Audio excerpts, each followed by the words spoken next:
अस्सलाम वालेकुम Pakistan, good morning. आप देख रहे हैं सुबह की सोच और मेरे साथ हैं गजल अशरफ और मेरे साथ हैं हसनैन लियाकत। आप सबको कहेंगे एक बार फिर से खुशामदीद सुबह की सोच में। उम्मीद करते हैं कि आप सब ठीक होंगे। और आज मौसम भी बहुत खूबसूरत है और अभी 12 बजे बारिश भी होने वाली है। और इस हवाले से आगे चलकर हम एक बाकायदा एक सेगमेंट भी करेंगे कि जो वेदर कंडीशंस हैं जिस तरह से चेंज हो रही हैं, क्या कुछ इफेक्ट हो सकता है हमारे ऊपर और वेदर की कंडीशन, क्योंकि गर्मी आपको पता है एकदम से आती है और फिर एकदम से चली जाती है और पता भी नहीं होता कि कब बारिश हो जाएगी। आंख मचोली खेल रही है हाँ, आंख हमारे मचोली साथ। खेल रही है, बिल्कुल एग्जैक्टली। लेकिन गर्मी भी शिद्दत की गर्मी होती है कि बंदा बाहर भी नहीं जा सकता। लेकिन आज बारिश होगी, ये प्रिडिक्शन है 12 बजे के हवाले से बताया जा रहा है। बट आगे चलकर इस पर मजीद भी बात करेंगे। और सबसे पहले आप सब जानते हैं कि हम सोशल स्टोरी से स्टार्ट करते हैं और एक बहुत ही जबरदस्त खबर मैं आपको दूंगी। लेकिन हैरान कुन खबर भी ये है क्योंकि और मुल्क तशवीशनाक में भी। क्योंकि मुल्क में 18 करोड़ सार्फिन के अकाउंट्स, पासवर्ड्स और हसास मालूमात चोरी होने का इंकशाफ हो चुका है।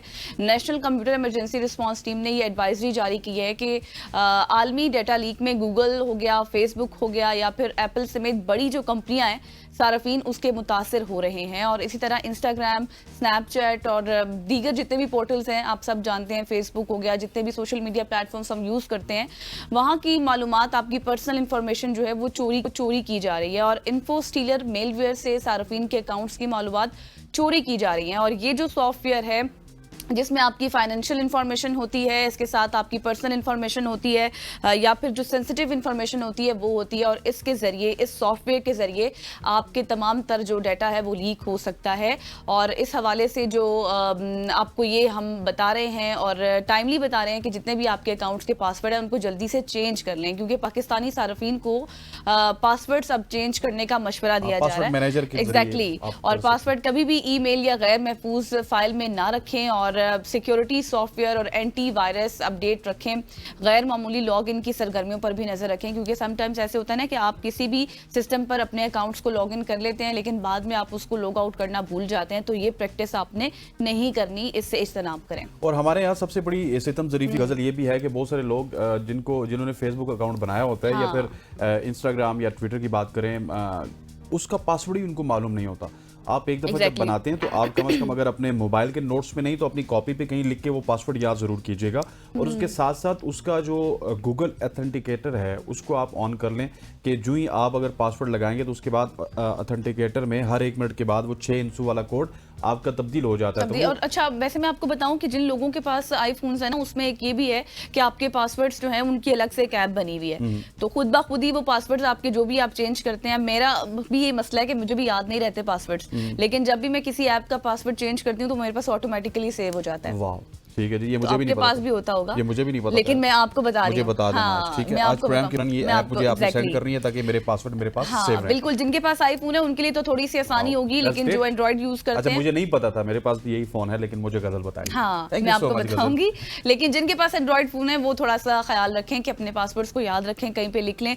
और जिस तरह से हसनैन भी आपको बता रहे थे कि ये प्रैक्टिस आप थोड़ी सी कम कर लें। बिल्कुल ऐसे आगे बढ़ते हैं ख़वातीन व हज़रात, और अब एक और तशवीशनाक खबर के हवाले से बात करते हैं। अगर बात हो जंगलात की या फिर ज़रई ज़मीन की या फिर जंगली हयात के लिए मुख्तस ज़मीनों की, तो उन पर तजावुज़ात बहुत ज़्यादा हैं। हुक्मरान अफसरशाही या फिर मौसमियाती तब्दीलियों के मामले में मुसलसल हमें गैर संजीदा नज़र आते हैं या फिर गैर संजीदगी का मुजाहरा करते हुए नज़र आते हैं।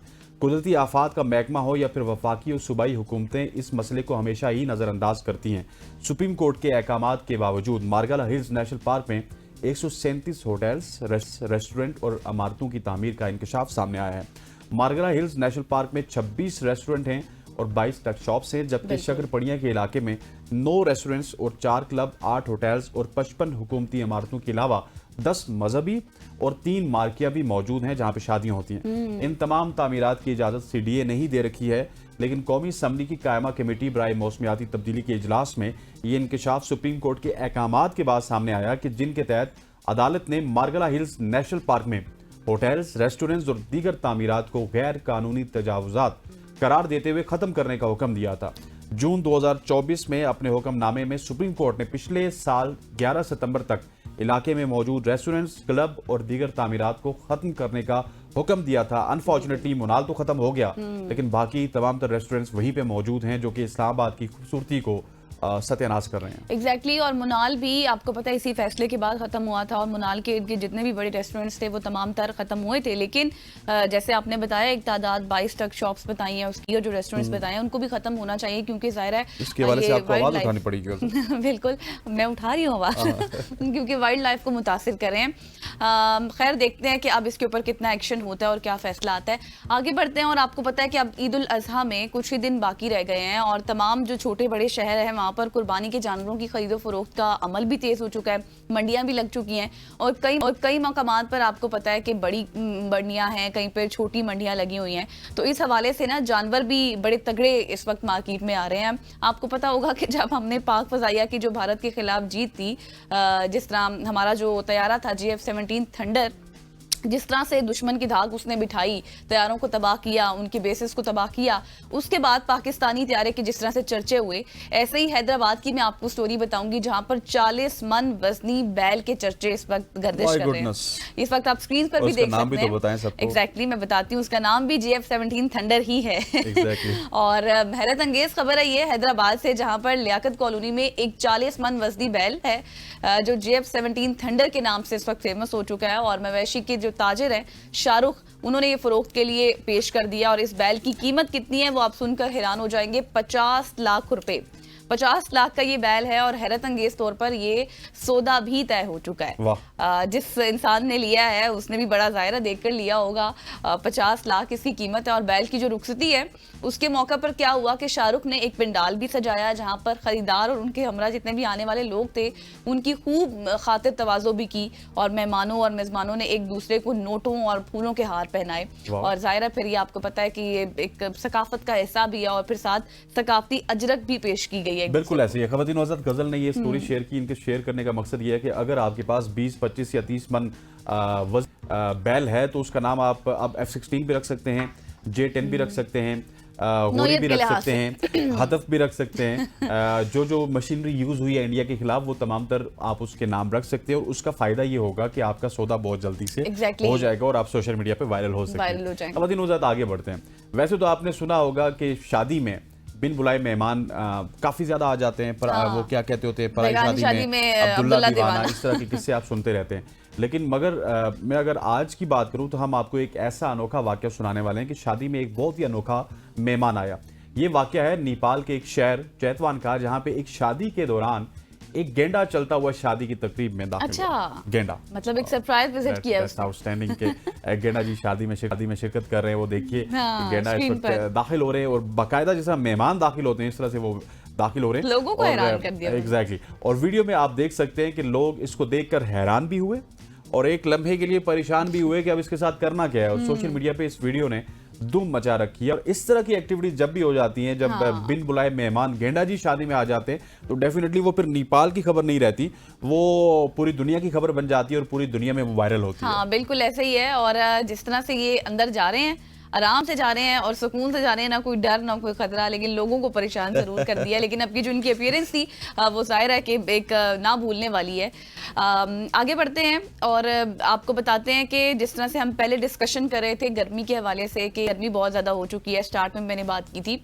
अब जहाँ पर गर्मी और मौसमियाती तब्दीली से इंसान परेशान है, हम लोग परेशान है, वहीं पर गर्मी की शिद्दत से परिंदे भी बहुत ज़्यादा तकलीफ उनके लिए बन रही है और वो भी परेशान है, क्योंकि सिंध के सराई ज़िला थर पारकर की शदीद गर्मी के बायस कीमती परिंदे मोर जो होते हैं, पीकॉक जिनको कहते हैं, मोरों की हलाकत का सिलसिला जारी है। और पिछले 7 दिनों की अगर मैं बात करूँ तो 100 से ज़ायद मोर इस वक्त मर चुके हैं, जिस पर मकामी अफराद में शदीद तशवीश भी पाई जा रही है। स्क्रीन पर आप ये फुटेजेस देख सकते हैं कि इलाका मकीनों के मुताबिक मुख्तलिफ दही इलाकों का तो जो दर्जा हरारत है वो 40 सेंटीग्रेड है और मोरों की सेहत पर असरअंदाज भी हो रहा है। और दूसरी जानिब डिप्टी डायरेक्टर पोल्ट्री डिपार्टमेंट का ये कहना है कि शदीद गर्मी और पानी की कमी की वजह से मोरों की हलाकत हो रही है और ज्यादा दर्जा हरारत मोरों के दिमाग पर भी असर करता है। इस वजह से उनका बर वक्त इलाज भी नहीं होता और उनकी उस तरह से फिर जान भी नहीं बचाई जा सकती। That is very unfortunate. और गर्मी की शिद्दत से महफूज रखने के लिए जिन लोगों ने मोर रखे हुए हैं मेरा ख्याल है उनके ऊपर भी काफी जिम्मेदारियां हैं कि किस तरह से आप उनको पानी बर वक्त दे सिर्फ सकते मोर हैं। नहीं, जितने भी हाँ, परिंदे आपके जितने घर भी- में हैं। आप अगर मुर्गी की बात करें ना तो वो भी 40 डिग्री पे हाँ, उनके मुंह exactly. खुल जाते हैं। अगर आप उनको बर वक्त पानी नहीं देंगे, उनको माहौल उस तरह का प्रोवाइड नहीं करेंगे तो उनके लिए भी काफी ज्यादा मुश्किल हो जाता है। खवातीन हज़रात, आगे बढ़ते हैं और आगे बढ़ते हुए एक ऐसी स्टोरी बतानी है जिसमें हमने बताना है कि मर्द मजलूम होते हैं, अच्छा, चाहे वो प्रेसिडेंट हो, चाहे वो प्राइम मिनिस्टर हो, चाहे ऐसा भी वो नहीं है। बहुत बड़े ओहदे पे हो, वो अपनी बीवी के हाथों बड़ा मजलूम होता है। मतलब कि ये बीवी उसके साथ कुछ भी कर सकती ऐसी है। कौन सी स्टोरी है जिसके आगे आप भी मजलूम मुझे दिखाई दे रहे हैं? देखिए, मैं स्टोरी ऐसी बताऊंगा आप हैरान हो जाएंगी। ठीक है। गैर मुल्की दौरे के दौरान फ्रांसीसी सदर इमैनुअल मैक्रोन को मुबैना तौर पर उनकी अहलिया ने थप्पड़ मार दिया, अच्छा। जिसकी वीडियो सोशल मीडिया पर वायरल हो चुकी है।